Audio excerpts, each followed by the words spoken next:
Hello and welcome to Sports Analytics Mastermind Podcast, episode number 2. I am your host, Samuel Jordan, along with my co-host, Bobby Mawson. How you doing? I'm good, ready to go. Second episode, let's get it. Let's get it. I'm very, very excited to get the second episode rolling. We've talked a lot across the course of the week. We've heard a lot of feedback from everybody about, things to improve the podcast, ways to improve what we talk about, and I'm just really excited to get it started. All right, ready to go. All right, so I guess we'll lead off into tip-off. Today we're going to be talking about, we're actually, the format we're going to be doing now is instead of 5 topics, we're going to move to 4. Just make it a little bit less time constraint so that, more people can enjoy it. And hopefully it works better for us too, that we're not putting as much time into it as we did. But so tip-off, we're starting with NBA MVP contenders, as well as our opinion on Steph Curry suiting up for the remainder of the season. So I'll let you kind of introduce us into your MVP contenders and what you'd like to talk about on the topic. So number 1 for MVP contenders, I have Giannis right now. Okay. Number 2, LeBron. Number 3 is Luka Doncic. 4, Kawhi. And 5, James Harden. But before last night, Giannis was probably the runaway MVP. Okay. And a lot of people were saying LeBron needs to win this game. And last night the Lakers played the Bucks. I'll get into that this segment. If he didn't win that game, Giannis probably is considered MVP already. Unanimously. Unanimous MVP. Now I think it's a race again. I probably still have Giannis at the top, but I feel like it's a closer race now. Okay. I don't really think Luka's having an amazing season. I don't really think he'll win MVP though. The Mavericks aren't exactly in a great playoff position, despite how good he's playing. In 2006, Kobe had better numbers than Steve Nash, but Steve Nash won MVP because the Suns were first seed and the Lakers were 8th or 7th seed, I believe. So I don't really see him winning it. Kawhi has kind of been banged up. So it's pretty much a 2-horse race. If LeBron goes out and beats the Clippers tomorrow, then we could have an argument. As of right now, I have Giannis number 1 though, but it is a lot closer of a race than it was before. Last night the Lakers won against the Bucks, 113-103. LeBron had 37 points, 8 rebounds, 8 assists. Giannis also did his thing. He had 32 points, 11 rebounds, 6 assists, but he was majorly shut down for most parts in the third quarter. Anthony Davis had 30 points, 9 rebounds, 4 assists. So, and that's the thing that I said, we talked about last week. The combination of LeBron and Anthony Davis was too much for even Milwaukee. And as we know, Giannis is a great player, and he might even be the best player in the league right now. Sure. But after Giannis, the most points they got were Dante, and I don't even really know how to pronounce his last name because his last name's hard to pronounce, so I'm definitely going to mispronounce this. Danny DiVincenzo, who he comes off the bench and he only averages 9 points a game. Yesterday he had 17 points, which is it's good. It's a step up, yeah. Right. And that's the most points they had besides the Giannis, and you're not going to count on somebody that comes off the bench averaging 9 points to get 17 points like that all the time. Sure. Brooke Lopez had 13, Chris Middleton had 12. So I guess when I look at Milwaukee, and they're a very, very, very, very good team, but outside of Giannis, who's going to show up every night to play in the playoffs? Sure. I know LeBron and Anthony Davis are going to average 30 points a game in the playoffs. So. Right. Yeah, I mean, as far as the MVP contenders according to NBA's official website go, They have Giannis at 1, LeBron 2, Luka 3, Kawhi 4, James Harden 5, and they have Anthony Davis and Jason Tatum kind of looking in. I didn't really get to catch the game last night, but you speaking on the game, like you said, the Lakers have dudes. The Milwaukee has guys. Yeah. I mean, the Anthony Davis and LeBron at any point can go and drop 60 on their own, if not more, together. Yeah. And then you just need a Kyle Kuzma, or you need, you just need some other guys to pitch in. Whereas if you have Chris Middleton or the Danny character, not putting up nearly as many points to compete with those two. I mean, you can win as a team, but it's really hard to do that when you don't have guys that you know are going to get specific buckets every game. Yeah. I really like the LeBron debate for MVP just because you see how the team plays when he's not on the court. Mm-hmm. Like the offense can almost evaporate when he's not playing. As well as the Giannis. I mean, there's 50 something and 10 now in the season. The Lakers aren't that far behind that overall, and I feel like LeBron is indefinite. I mean, you can make the debate that both of them are irreplaceable. Like Giannis not being on that team, I highly doubt that they're not. I mean, like I feel like Boston and Toronto would be able to compete with them record-wise or just player-wise, but Giannis is such a uber athlete that he makes them what they are. But yeah, I mean, I'm completely fine with Giannis being at 1 and LeBron being at 2 at this point. I do think it is a two-man race at this point. Luka's having a great season. Kawhi has been banged up over the course of the season and hasn't been playing as much as others. And James Harden, in my opinion, although he puts up 34 to 35 points a game, he also hands the ball over to the other team about 6 or 7 points a game. So all around, Giannis and LeBron are the stalwarts of the MVP race at this point. I think we should transition now to the whole Steph Curry dilemma and talk about, do you think it's a good decision for him to play? Do you think it's good for the fans to see him out there? Do you think Steve Kerr made a good decision even bringing him back for the remainder of the season? Or do you think Steph Curry had part in that conversation saying, no, I want to come back, we owe the fans something? What do you think was said to get him on the court? I don't think he made the right decision. I would have sat out the whole year. I get why he did it. He wanted to give the fans something to watch the rest of the season. I respect that, but like, what is he going to gain by playing the rest of this year? The Warriors have the worst record in basketball. They're not going to make the playoffs. They're already eliminated. Even if they go on a stretch, like, they might even still have the worst record in the league. He probably wants to like get some of that rust off for next year. He had Thursday. He had 23 points, and he was 6 for 16, which isn't great for Steph Curry. 7 points, 7 rebounds, 7 assists. So overall, like, it wasn't a good shooting effort overall. Like with the 7 rebounds, 7 assists, that's pretty good. But he probably wants to shake some of the rust off. So next year when Clay comes back, they're ready to go. I think when Clay comes back next year, they'll be right back in the thick of things. But I don't really see the point of suiting up. It's just asking for injury to me. I really get that they want to give the fans something to cheer about, but at this point, like, what Warriors fans are spending like $80 to go to the game anyway? So when the Lakers played the Warriors, I believe it was last week. It was 50% Lakers fans anyway. So Warriors fans are not going to show up to games as much as they did before, especially when you're used to going to 5 finals in a row. So that's just my opinion on it. Yeah, I mean, you always are worried about Steph Curry due to past ankle issues he's had, as well as, I mean, Clay's out for the season. They know he wasn't coming back. I do understand maybe wanting to give something back to the fans as far as Steph Curry's concerned. I mean, it's frustrating because you go from 5 finals in a row to they have the worst record in the league at this point.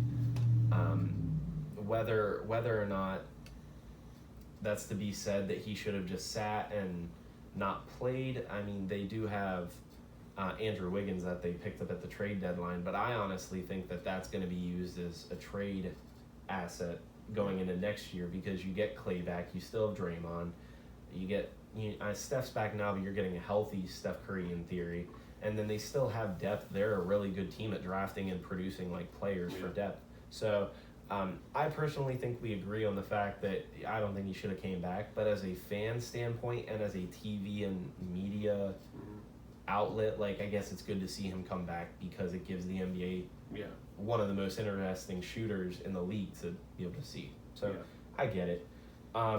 At this point, we can move to second and long, our second topic of the day.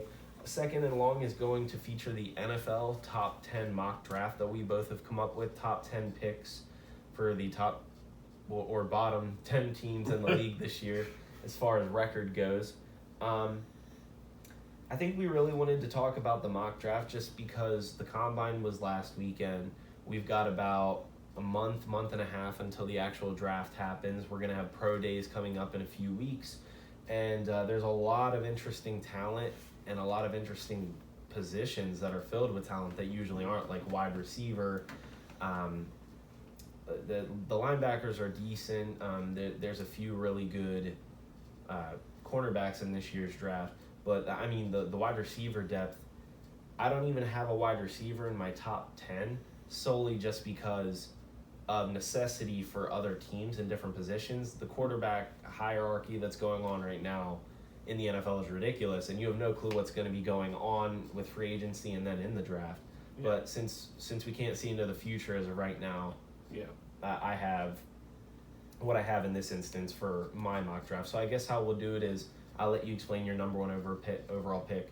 We'll spend like 30, 45 seconds on each player, and then we'll just kind of bounce back off of each other. Okay. So who do you have as your number one pick going to the Bengals? I have Joe Burrow, LSU quarterback, going to the Bengals. Okay, and why so?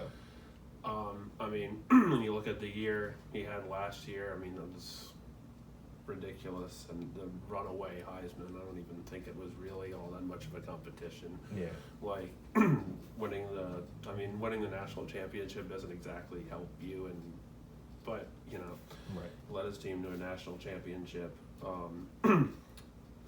Cincinnati needs someone to kind of ride their whole franchise on, and when you look at how like dominant Joe Burrow was, like it would make sense for them to say, all right, this kid can be our next great quarterback. When you look at like Andy Dalton has been the past 9 years. Yeah. He's been he had an okay start, and now he's a below average quarterback. Sure. Maybe an average below average quarterback. Sure. So I mean, I have Joe Burrow as well. I think you can make a case for Tua.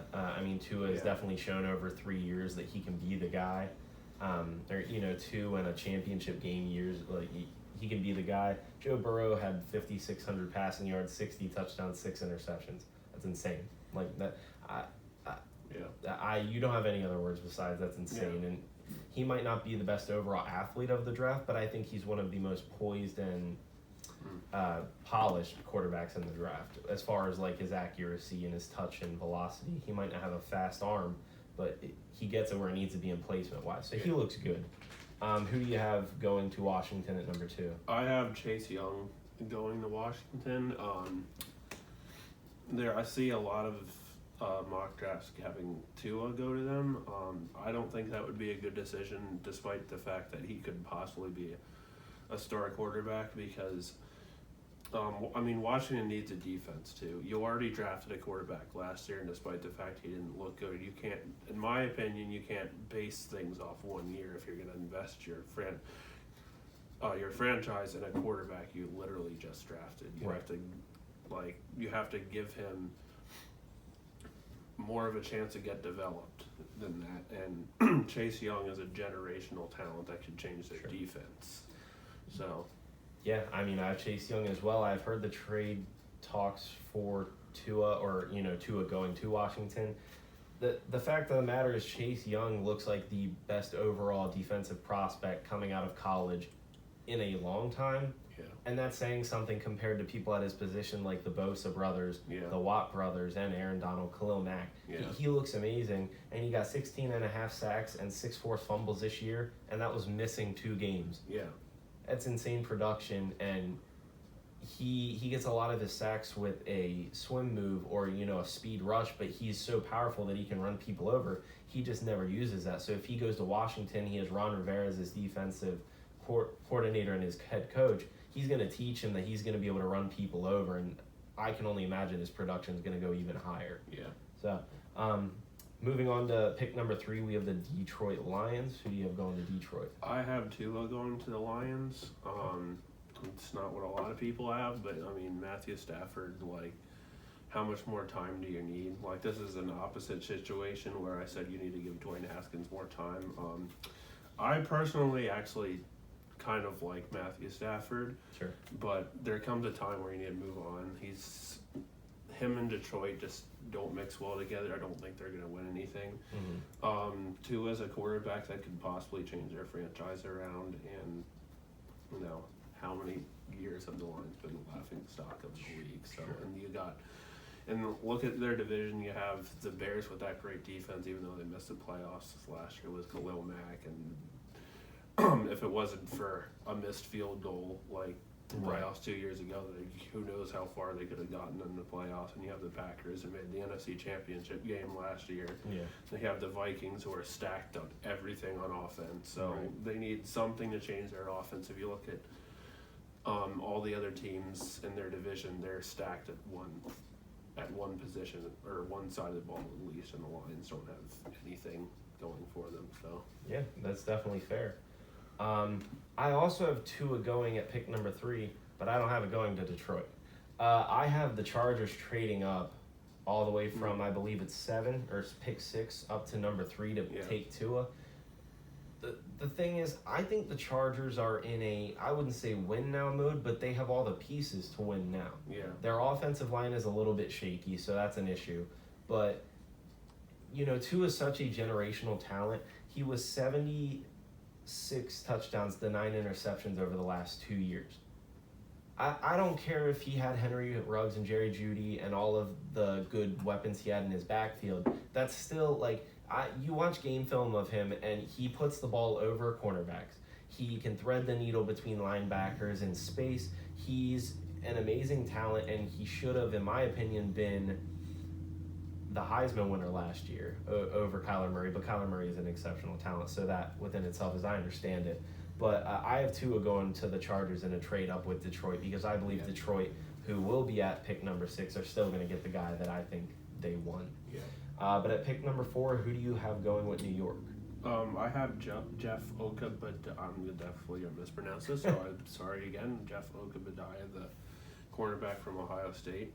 The Giants have a really bad secondary. He's the best cornerback in the draft, so it's what more do you need to say? You can't do what the Giants did. Give up 30, 40 points a game on a regular basis and expect to win games. So Yeah, that's true. At New York for number 4, I have Mekhi Becton going there as an offensive tackle.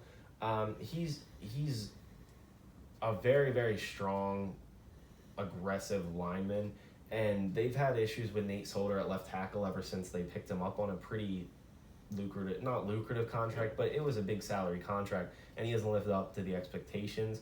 I think cornerback is a big need for them, and I wouldn't be surprised if Jeff Okudah went there, but I think that they need to protect Daniel Jones, and they have Barkley in the backfield, and they also have Golden Tate, they have Darius Slayton and Sterling Shepard at wide receiver. I don't think that's a bad receiving core. I just think that they need to get a steady left tackle that can replace Solder, or at least move Solder inside or to the right side, so that he can have a good blindside blocker. Yeah. So that's how I feel. Number 5, Miami. Who do you have going to Miami? I have Jordan Love from Utah State going to them. Miami needs a quarterback, and I have both Burrow and Tua off the board already. So, and Miami is quarterback needy. So, That's funny. We didn't even talk to each other when we made these lists, and I have Jordan Love going to Miami as well. Wow. He's been getting a lot of buzz ever since the combine. A lot of people like his smarts and they like his athleticism and just his overall talent.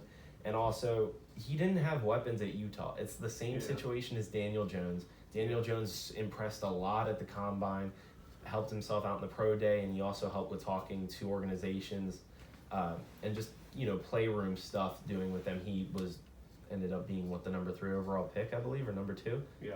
So I think Jordan Love is going to fall into Miami's laps, and they're going to salivate at the chance to get him and maybe pair him with potential people that they're going to be able to get with. I know they have first-round picks, plenty in the first round. So pick number 6, who do you have going with the LA Chargers? I have Justin Herbert going to the Chargers. You already said they needed a quarterback. Sure. I could see them possibly trading up for Tua, like you had.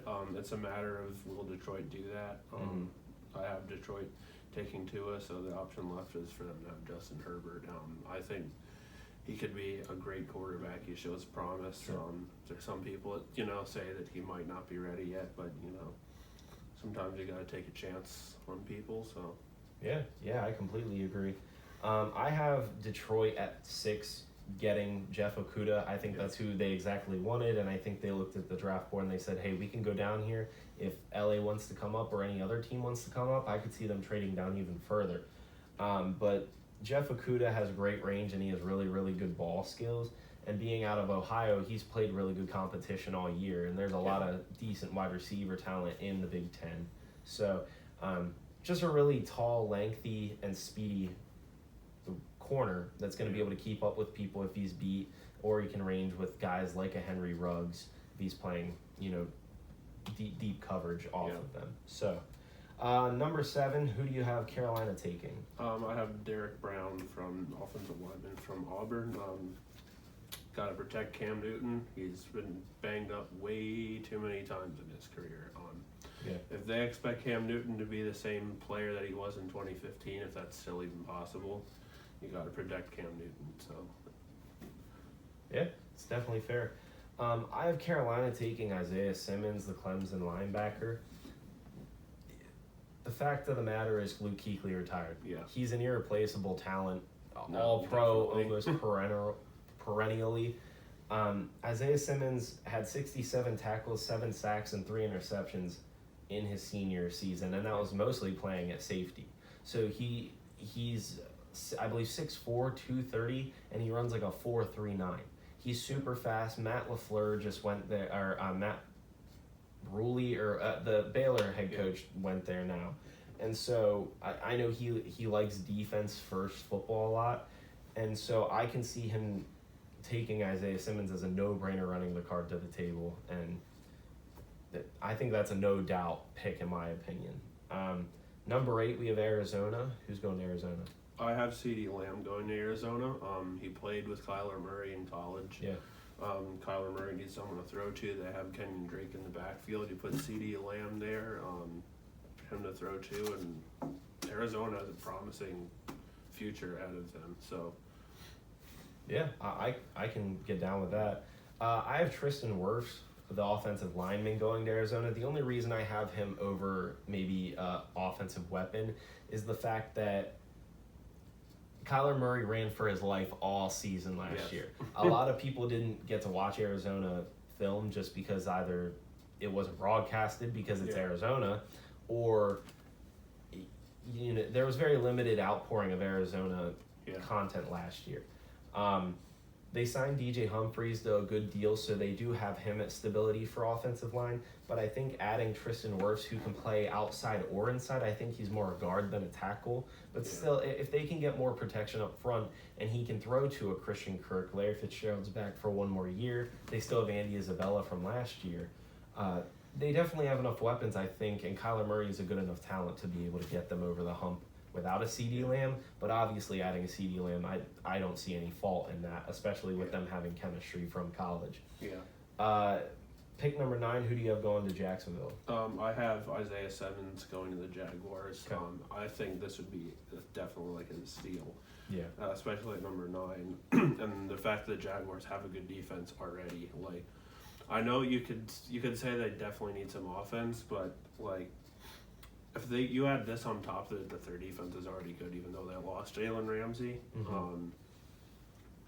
I mean, their defense is right back to where it was maybe 3 years ago. If Isaiah Simmons lives up to the hype that he's supposed to be, and that's exactly what the Jaguars need to do to win games. They need to run the football with Leonard Fournette and play defense. So I think this adds a hard-nosed linebacker. It's a different style than they're used to, because they had that secondary with AJ Boye and Jalen Ramsey. But I think for the Jaguars to win games, they need to play hard-nosed football. So Sure. Jacksonville, I have Derek Brown, the defensive tackle from Auburn, going there. He averaged this is his career, average for his career. He had 50 tackles, 4 sacks, and 2 forced fumbles. That's from freshman, sophomore, junior season. He's an explosive lineman in the interior, like an Aaron Donald. He's 318 pounds, but he runs pretty fast, so you definitely know he has stamina, and he has enough to be able to shed blockers and get into a hole to stop a running back or a fullback and blow up a play. He's proven time again that he just is a playmaker, and especially at defensive tackle, that's a huge asset in the league, where you're trying to have a lot more stretch run plays and things like that you need a strong and athletic lineman to be able to try to get over to break that up. So I have Derek Brown going there. And finally, at pick 10, we have Cleveland. Who do you have going with Cleveland? I have Tristan Wirfs going to Cleveland. Baker Mayfield needs some offensive linemen to block for him. I mean, like, what more do they need besides offensive linemen, really? Like, right.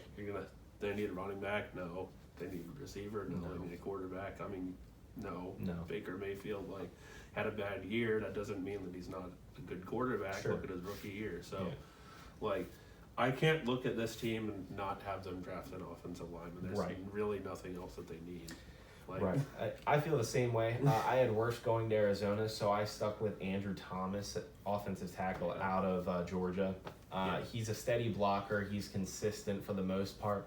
Sometimes he can get a little handsy, and I've seen he has a few penalties with hands to the face issues. But besides that, Georgia's been a stalwart at running back, and Jake Fromm and any other quarterback that came and played for them in scratch time when they were blowing teams out. Andrew Thomas was a pretty consistent blocker, and I think he's only going to do that in the next level if he gets a good offensive line coach. Yeah. So, that does it for the top 10 mock draft.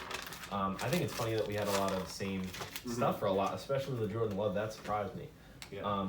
But so we're going to move now to our 7th inning stretch. This is the NFL free agency period. We touched on NFL free agency last week a little bit. At this point, we just kind of more so want to talk about 5 to 10 players in the league that are in free agency that we would definitely like to have on our team if possible. I know the Steelers don't have a ton of cap room, so we're definitely not going to be able to get a lot of people. And with us franchise tagging Bud Dupree, I wanted that to happen, by the way. I definitely wanted us to go and get Bud Dupree and keep him around. But as far as other people that aren't tagged in free agency, these are the kind of people that we're kind of looking hopeful to our team to sign them. So why don't you name your first 2 or 3, and then we'll kind of bounce back and forth after that. Number 1, I actually have Matt Judon. I want him back. We don't have any pass rushers other than Matt Judon. Yeah. Losing him and signing someone else isn't going to profit anything. It's just going to replace something. So the number 1 thing I want is to solidify what pass rush we already have. Sure. And then bring someone else in to help. I mean, losing a pass rusher would be awful. Because our pass rush already wasn't good. It was probably the biggest weakness of our team, even though we had a good regular season last year. I think more than anything, you don't want to go 2 free agencies in a row with losing Zadarius Smith and then losing Matt Judon. Mm-hmm. That definitely is not in your benefit. Number 2, I want Michael Pierce back. I don't think it's going to happen. He's more of a luxury than a necessity, because we already have Brandon Williams to kind of like Facilitate. solidify. Yeah. Sure. So, but having both of them is what makes us be able to stop the run. Sure. So, I mean, except the playoffs, but Well, you know. except for other than Derrick Henry, Right. we were able to stop the run pretty well. The thing also too is like we were good at stopping the run inside. When teams bounced it out outside is when we had trouble because of what we had outside. Right, They not weren't having good that at pass edge. rush, Right. and they couldn't set the edge. Yeah. Which Terrell Suggs was amazing at doing, and you saw how much we missed him in that playoff game. Yeah. Which leads me into my third one, which is Eric Armstead, who would be able to do that really Right. well. I don't know why San Francisco would let him walk, but if they did, then I would welcome him with open arms. Right. I mean, just a few that I kind of have. I have AJ Green on here. I know he got franchise tag, so that's mainly. I would just love to have a decent second or a top pair with Juju. Yeah. And if that comes in the form of an Amari Cooper or Robbie Anderson is out there, the Emmanuel Sanders is out there. Like, I would just love for us to get a veteran wide receiver. Obviously, I don't think we can break the bank on a wide receiver because we have so many pieces that we need to pay for that are coming up into contract sooner than later. But Amari Cooper is one that I would love. I don't think it'll ever happen, but it's an option. Hunter Henry is a tight end that I'm very interested in because not only is he like a George Kittle where he is fantastic at blocking, but I think he's underrated early in his career with his production at tight end. Mm-hmm. He's had issues with injury, but you can see the production from college, and you can see his early success on different Phillip Rivers throws that he's caught in his production. I think he is a stalwart at his position, and he's very underrated. And I think that if he can just stay healthy, he'll be able to get on the field and he'll be able to produce like I think everybody imagined he would coming out of college. Yeah. So, is there any others that you have? I have two more.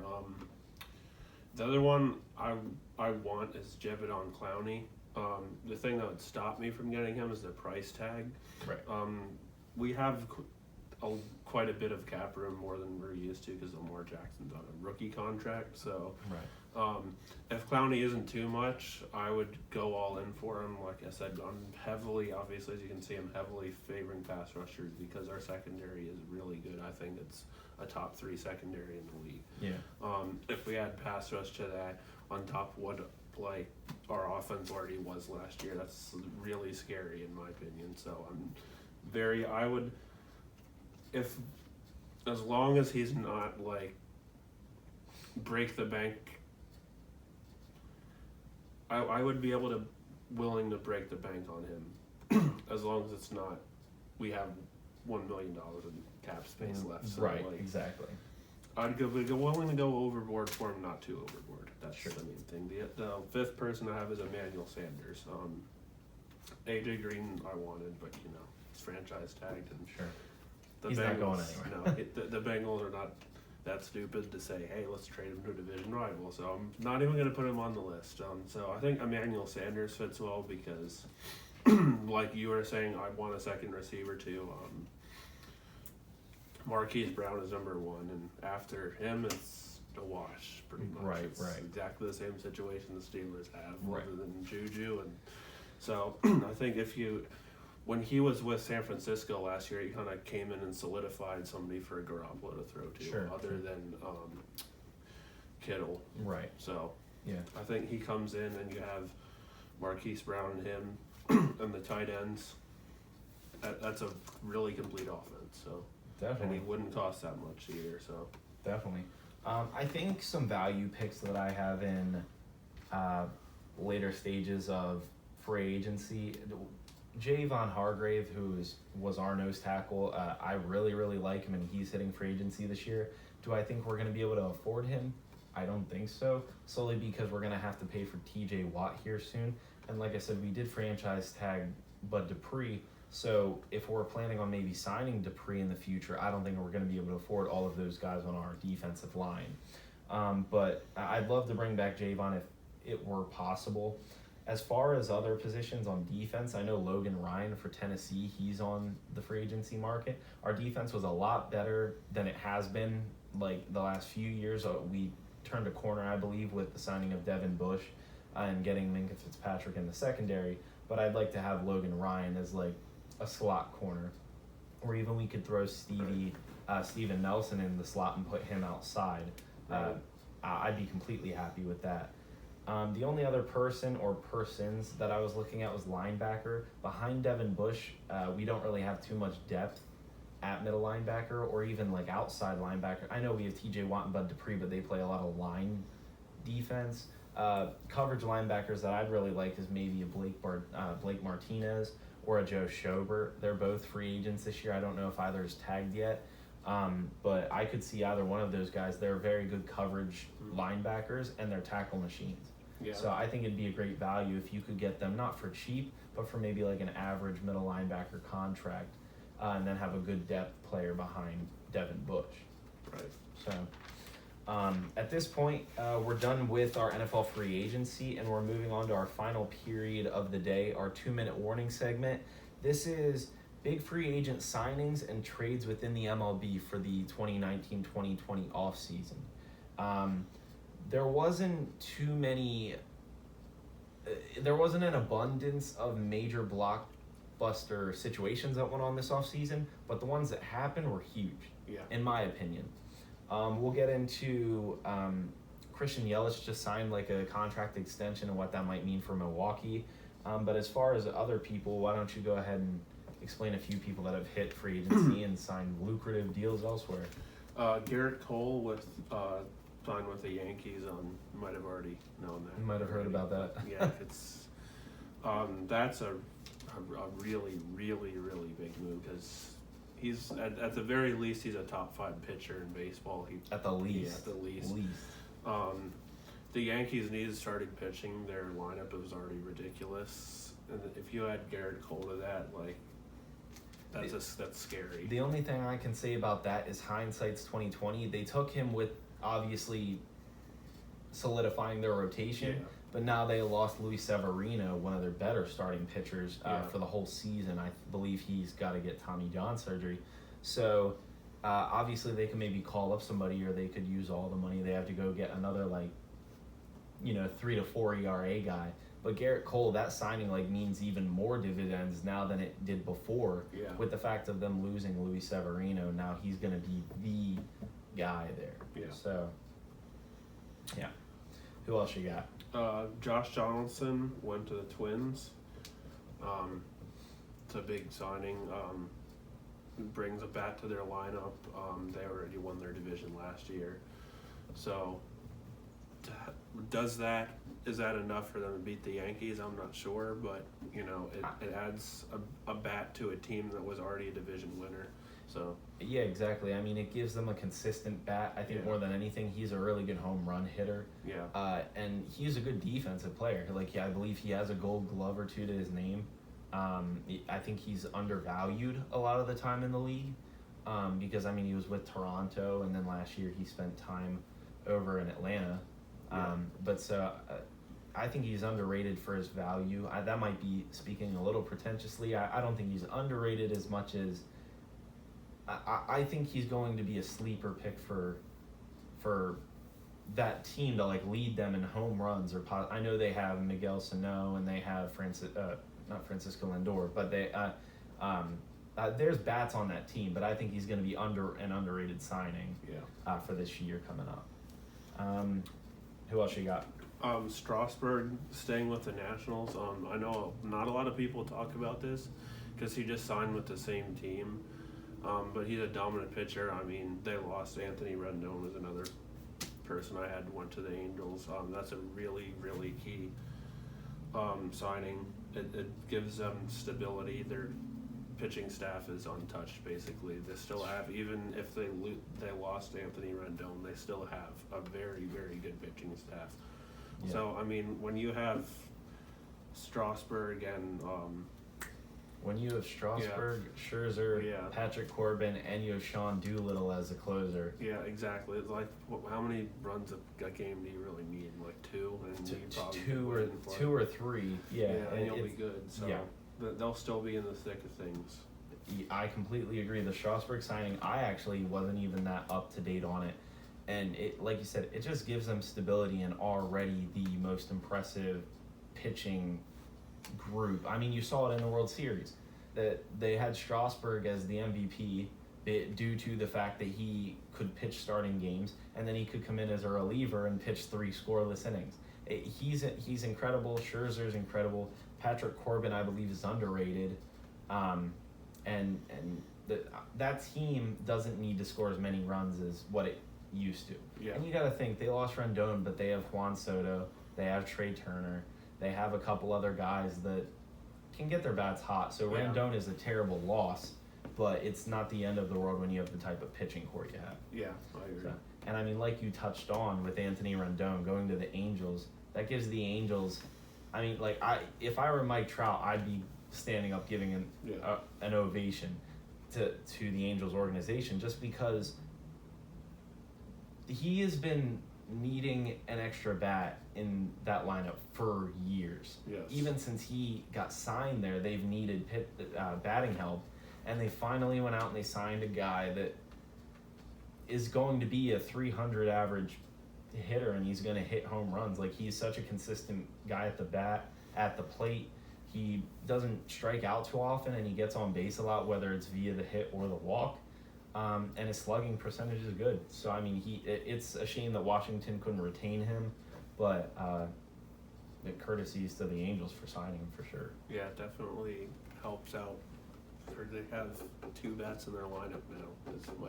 It's ridiculous that Mike Trout is in the MVP discussion every year, and the Angels always have such a really bad record. Right, so. Exactly. I think the only other person that I really wanted to touch on it's not like a huge thing because he is in his mid-30s, but Madison Bumgarner going to Arizona, I just think that's that they signed Sterling Marte. Yeah. The Pirates traded him there, so that gives them a really consistent outfield hitter, and having Madison Bumgarner like that, sure, he can get blown up once in a while in games. He's not as consistent as he used to be, but he still is an efficient pitcher. He's definitely worth the contract. I believe they signed him to. I think it was 5 years, $90 million or something like that. So. I don't remember exactly what it was, but that's well deserved, I think. And he can go to Arizona, hang out in the hot sun for 5 years, make some money, and probably will retire off of that contract, I'd assume. But. And the Diamondbacks are also a good team. They were 85 and 77 last year, and they almost made the playoffs. So you bring in Marte, and you bring in help me out here. Marte and Bumgarner? Yeah, thank you. Yeah. Drawn a lot of blanks today for some reason. You bring in those 2 guys to a team that was already a playoff team last year. Right. So, almost made the playoffs right. last year. Yeah, and I mean, they have a young star in Ketel Marte, too, who's a good hitter. So, I mean, they just added, and I don't believe they lost a lot. So, could see them push possibly for a postseason berth. I think the last person we'll really talk about for the day is Christian Yelich. Yeah. He's a monster. He's a beast. Yeah. Go ahead and talk about him if you want, but, like, just signed, a 9-year, $215 million deal. Yeah, he's not going anywhere for a long time. The reason that I'm so happy about this contract is because he signed a very team-oriented contract. I believe he's making $29 million a year, and you might hear right away, like, that's a lot of money, sure. But when it's all said and done, he signed a contract. He could have easily signed a $300-some million deal, $400 possibly million deal going elsewhere. But he wanted to stay with Milwaukee. Milwaukee gave him a chance when they traded for him from Miami. And, I mean, he's only paid them in dividends with the production he has at the base. He's always getting on, whether it's a walk, he barely ever strikes. His strikeout rate, I believe, is only like 21% of the time. Yeah. He's incredible, and he adds a solid bat and he's a really good team player too. I know he's a very good team guy, and everybody likes him in that organization. And it's unfortunate as a Pirates fan that we have to deal with him in that organization now Yeah. for the next 9 years. But I mean, I'm happy for him, and I'm happy that he signed a team-oriented contract to try to get guys into that Yeah. system to help him out. So yeah, any last thoughts you have on that, or anything else you want to say? I mean, Mookie Betts went to the Dodgers. I mean, That's probably important to talk about. yeah. That's a really big deal. The Dodgers will, my opinion, be in the World Series. Used to have them in the World Series last week too, so that's Right. that's a really big deal. Other than that, Yeah, I mean, Yeah. for that point, I think we'll put a close on the second Sports Analytics Masterminds podcast. Again, like I said at the top of the show, I'm really happy with all of the feedback that we've received. I'm happy with the initial growth that the channel has got, and I appreciate all of the people that have given us comments and different thoughts. We're trying to change some things up. I actually have in the works at this point, I don't know how soon it'll be, but I do have in the works trying to get a banner and different things to just kind of make it more podcast feel. And the production is only going to go up as the more we do it. It's just getting the getting the kinks started and getting everything settled in. So, anything else you want to say to anybody? I have something planned. We have something planned. We do. Hopefully, for you people out there who like hockey, admittedly, we don't know enough about hockey to talk about a consistent basis, and we don't want to go up here and look like fools. Sure. So, when that's gonna be, I don't know. If you're a hockey fan, just hold patient. His schedule and our schedules are very different. So, but hopefully, sometime within the next couple of weeks or the next month, we'll get him in here, and We'll be getting a guy in Yeah. here going over analytics, and he's going to give you a whole news debrief on the NHL, and yeah, all of our hockey fans will get a good taste of yes, the Sports Analytics Masterminds Yeah. podcast. So, but anyway, I guess with that, like I said, we'll close out today's episode. We appreciate everybody watching. Thank you again for the support. Bobby, thanks for being on, and we'll see